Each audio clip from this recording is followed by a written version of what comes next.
Ladies and gentlemen, welcome back to World War III.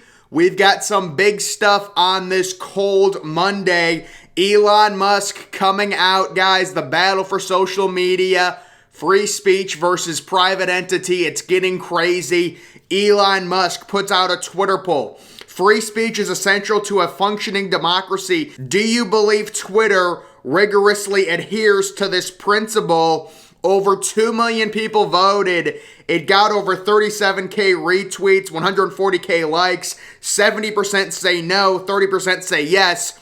Number one, I don't know who would say yes. Twitter admits they don't believe in the First Amendment. That they say they're a private company. They say they can ban anyone they want because they're a private company.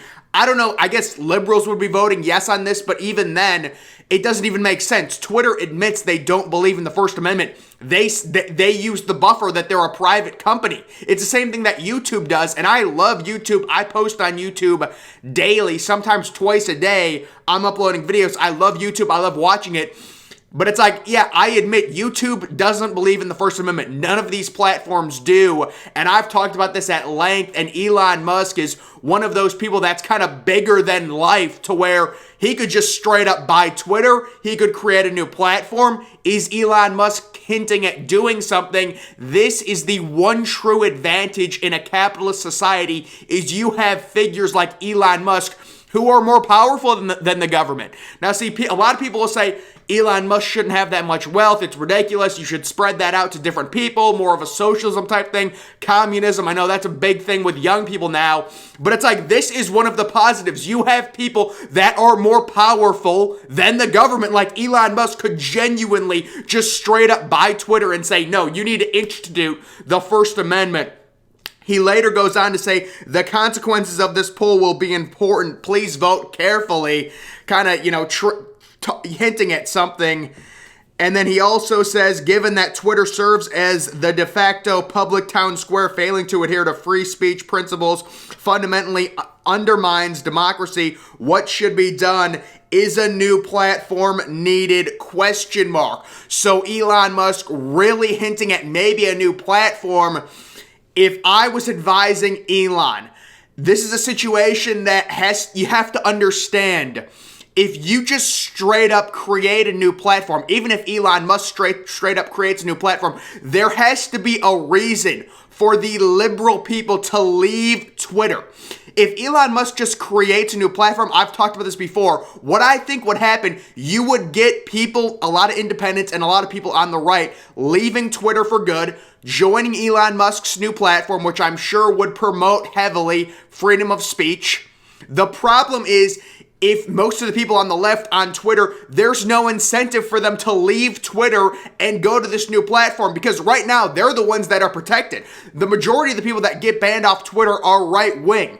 Donald Trump, Alex Jones, people like that. They're right wing. They're getting censored. They're getting banned. We know what Twitter did with the Hunter Biden story. That was just disgusting. That was the entire media, but Twitter too, banning the New York Post's article when it turned out to be true because they wanted Biden to win, and that would have been significant negative plus publicity towards the Biden campaign in October of 2020, about a month before the election. That was a crazy October surprise that the Trump campaign pulled out. Turned out to be true on Hunter Biden. They silenced it. They didn't even have an October surprise on Trump. It didn't matter because they silenced it and Biden ended up winning.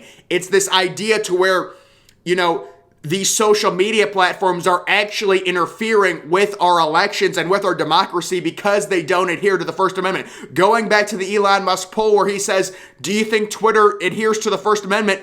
Who would vote yes on that? They admit they don't. They say they're a private company. They use that crutch. And if I was Elon Musk, this is what I would do. I would straight up buy Twitter, and then I would have the choice of just installing the First Amendment onto Twitter and making it mandatory, or also, after buying Twitter and after installing the First Amendment on there, creating a new, better platform. So now it's like liberals, no matter what happens.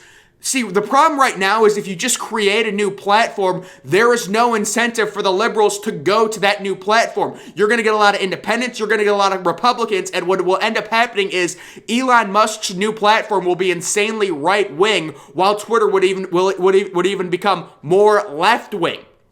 That is the problem that you're facing.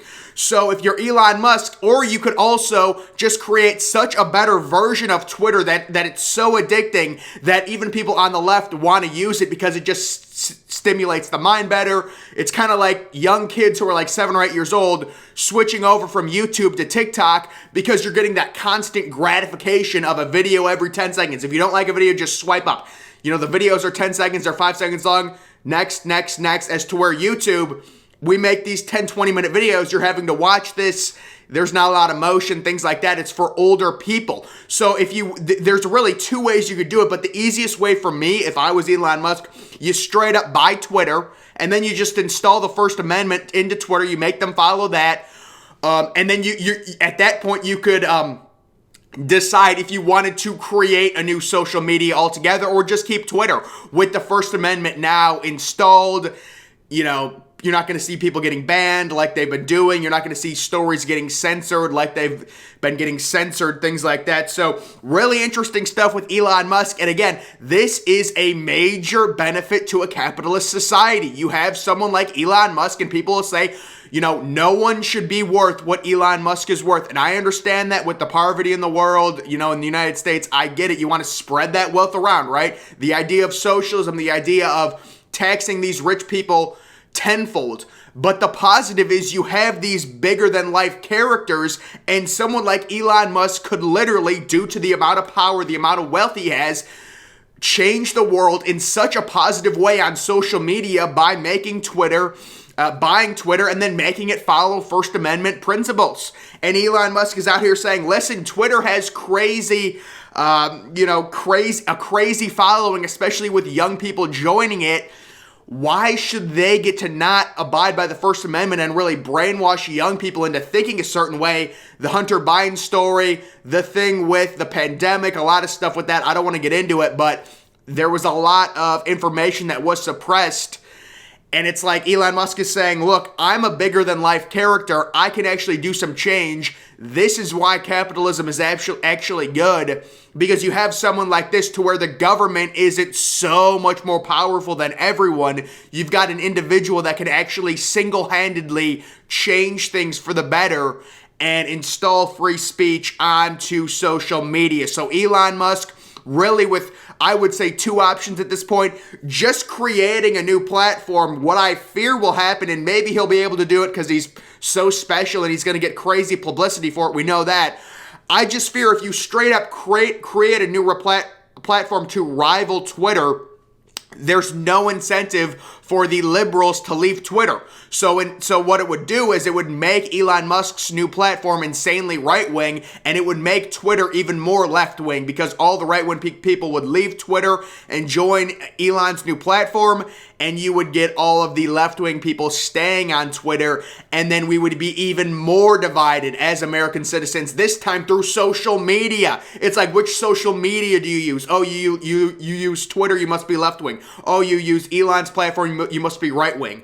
And it is kind of, like, think about it. If you are left-wing and there's this idea that Elon Musk is creating a new platform that's just going to follow free speech, like, isn't that an indictment on your party if you don't want to join that because it follows free speech? I know it'd probably be the same thing with if Republicans controlled Twitter, they would ban Democrats. That's just human nature. I understand it. But seriously, the fact that human beings are arguing about our First Amendment and about how, these private companies and things like that, it's just like that poll with Elon Musk. I guess people are going to vote, troll maybe, but 30% of the people saying Twitter follows First Amendment, like, that's scary, man. They admit they use the crutch that it's a private company so they can ban anyone they want. Now, obviously, if there are external threats or you're threatening to kill someone, yeah, ban the person for 2 days, suspend them, whatever.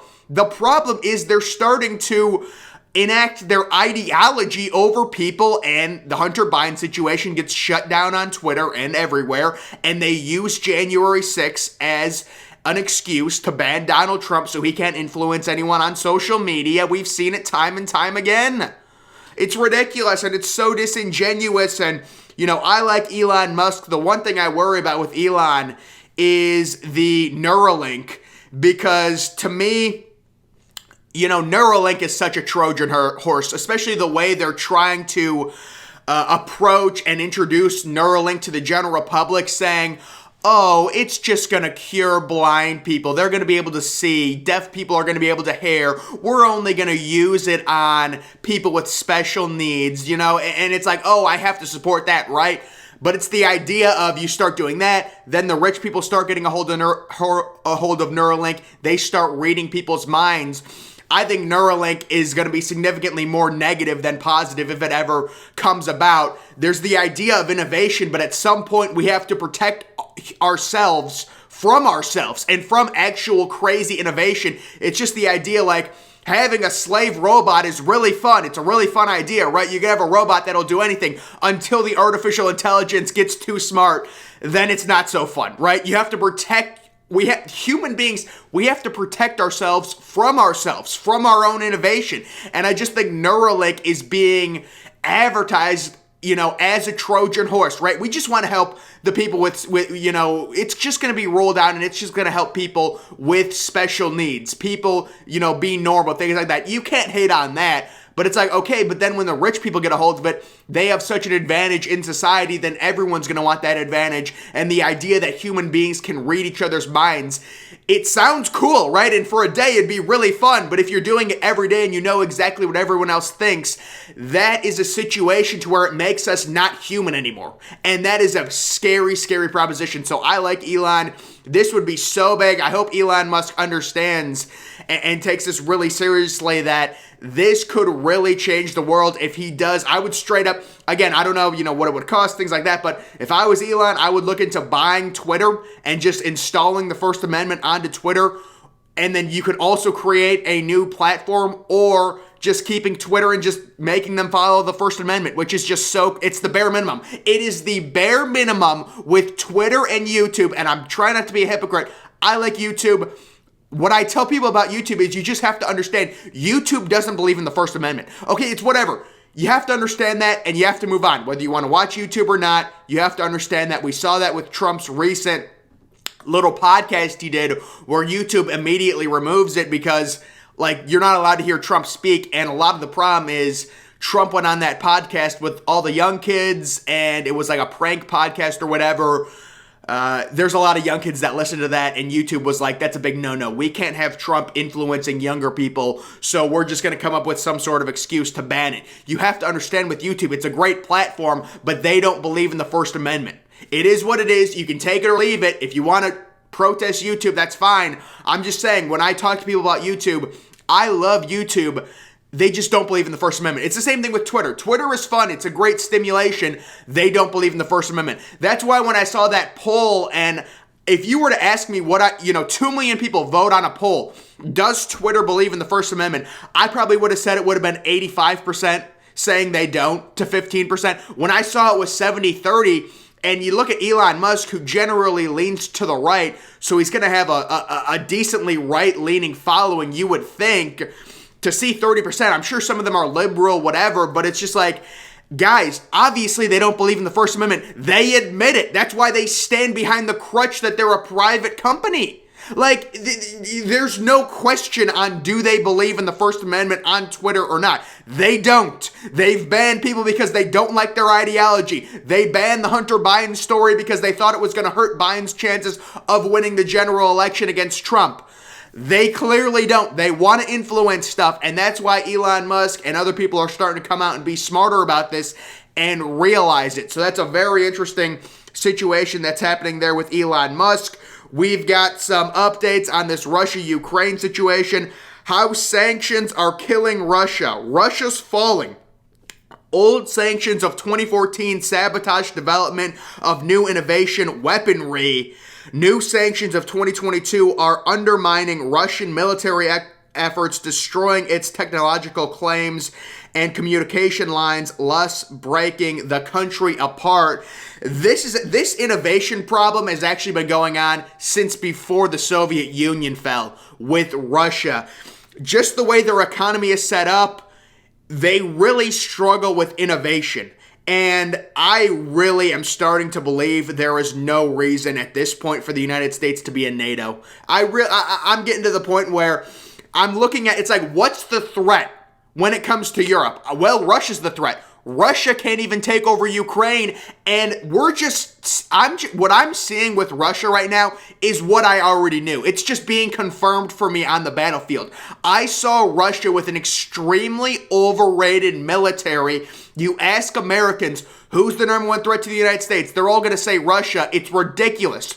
Russia has an extremely overrated military. They don't have half the military budget that China does, and we're seeing it play out on the battlefield. They're struggling. They have no innovation within their military. What's the point of us being tethered to NATO to where if Russia does something in Lithuania, we're sending troops, we're sending $13 billion in military aid to Ukraine? Shouldn't that be Europe's job? Why can't we just be an overseer like China is, and instead of being overzealous and being these, these patriots, we stand up for people and stuff, let's be overseers of everything and not send crap. No, I agree with helping Ukraine, but it's just like, we saw Biden's speech where he was like, Putin has to be removed, and it's just, it's so ignorant. It's so ignorant. It's just like, I cringed when I saw that. It's just American ignorance, the West's ignorance. Like, we're better than these people. Like, we have to interfere and remove. It's just like, come on, man. Why can't we just stay out of it like China is? Why can't we just be overseers of Europe and have the military agreements we have in Europe be single layer agreements? China only makes military agreements to benefit China. We've made military agreements like NATO that really just benefit Europe. What good does NATO do for us? Is someone going to attack mainland United States and we're going to be seeing troops from Britain come over to America to help? Really? Come on. I agree with helping Ukraine. We've sent them $13 billion in aid. We're helping them. How about Europe does something? They're landlocked with Russia. That's a European-Russia conflict. That is not the United States. And it's just this rhetoric of like, the United States, because they're by far, I've said this before, because they're by far the biggest country in NATO, there's an obligation there's a burden that falls on the United States to be the one that sends the most money, the most supplies, the most advanced technology. We're sending them stuff. We understand it, but we're not landlocked with Europe. And it's like NATO was put in place to prevent another Nazi Germany. We are so far away from that at this point. I'm not saying we can't, potentially do an agreement like that again, but right now, it makes no sense for us to be tethered in with all of these, European countries in this huge military alliance. With where the United States is right now, the United States needs to have 95% of its focus on the Chinese. The Chinese are extremely smart. You need to follow their business model of how they do military agreements to where they'll only do an agreement if it benefits China. Like, seriously, it's crazy how smart the Chinese are with their military agreements. And they're like, listen, we're going to be neutral. We're not going to be pompous. We're not going to be arrogant like the West. And of course, the West comes out and they're like, oh my God, Putin is the devil. We know, but it's just like, to me, it's just so annoying to see someone like Biden who, is someone that's not even close to, being in Europe or knowing actually the state of affairs that's going on in Europe, come out and say what he said. And a lot of people do say stuff like that. And it's just, to me, it's just ignorant. And it makes us look stupid. It makes America look dumb. When you come out and you say stuff like, let's remove these leaders and Putin should not be in power. And it's like, listen, Putin is evil. Okay, how evil, that's up to be debate. But obviously, I don't want Russia to conquer Ukraine. Personally, I don't. And by the looks of how their military is doing, they're really struggling. Again, this is something that I already knew. Russia's military was extremely overrated. The West extremely overrated Russia's military. Just look at military spending. China is lapped Russia in innovation in military spending, and then they're like, they've got the most nukes. Come on. They've got the most nukes, really? China has So much more innovation. Their nukes are so bigger. They're so much better. But no, if you Google who has the most nukes, it's going to say Russia. So they're the scariest. Come on. Russia can't even conquer Ukraine. I am not concerned about Russia.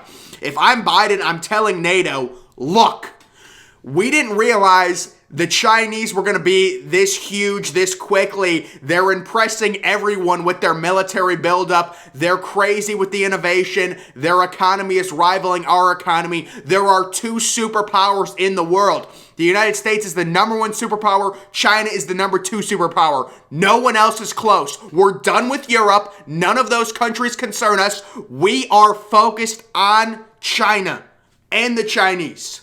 If I'm Biden, that's what I'm saying, because you look at this, it's just like, oh my God, Russia. Who cares? Russia can't even conquer Ukraine. Why are we concerned about Russia?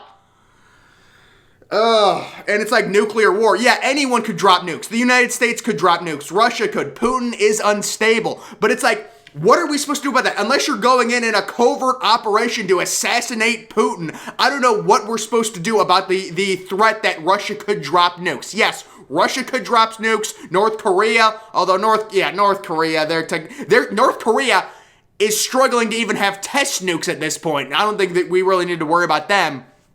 But in an agreement, in a rival NATO agreement, you would, guys. Another thing people don't understand: the peace the East would be at if the United States left NATO, especially a country like Russia. And you're saying, oh, you're just giving Putin what he wants. The reason I would leave NATO is purely for American benefit. But if you can get Putin to end the war in Ukraine and him to go back to Russia, that's even better. That's even better. I do it because I want America to be in a stable position. I don't want America to have its assets in Europe. That's why. But it could also help Russia to where Putin would be like, okay, now it's just the European Union. And then you would say, well, if America leaves NATO, Russia can just invade Europe. They can't. They can't even take over Ukraine. They're not as powerful as everyone thinks. It's fear-mongering by the media. Everyone's like, oh, we're so scared of Putin. Guys, it's China. I'm telling you, China is so impressive. It's the United States and China are lapping everyone else right now. There's two superpowers, and then there's no one. And then really, it's even Japan who's above Russia in terms of strength. But the big issue becomes a Russia-China military agreement that would rival NATO. And I think that agreement would happen as an excuse by those leaders to where they say, listen, NATO has this ridiculous agreement in the West. It's scaring us. Their military power is ridiculous. We need to rival that agreement by creating some sort of India, Chinese, Russian, North Korean agreement, Syrian agreement. Yeah, it would get really bad. And that's why I'm saying we could make it a lot more peaceful by potentially being more overseers and making single alliances with the major powers in Western Europe to where we're not tethered to Albania or Lithuania or the Netherlands, right? We just make these major single agreements with a Great Britain, with a France, with a Spain.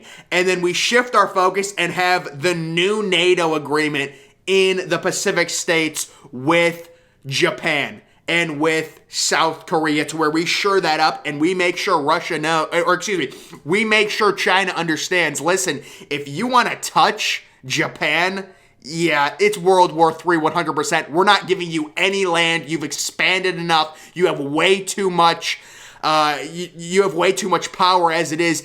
If China does one thing to where they want to expand their land, it's game over. It cannot happen. We have to make sure the Chinese understand they have our full attention.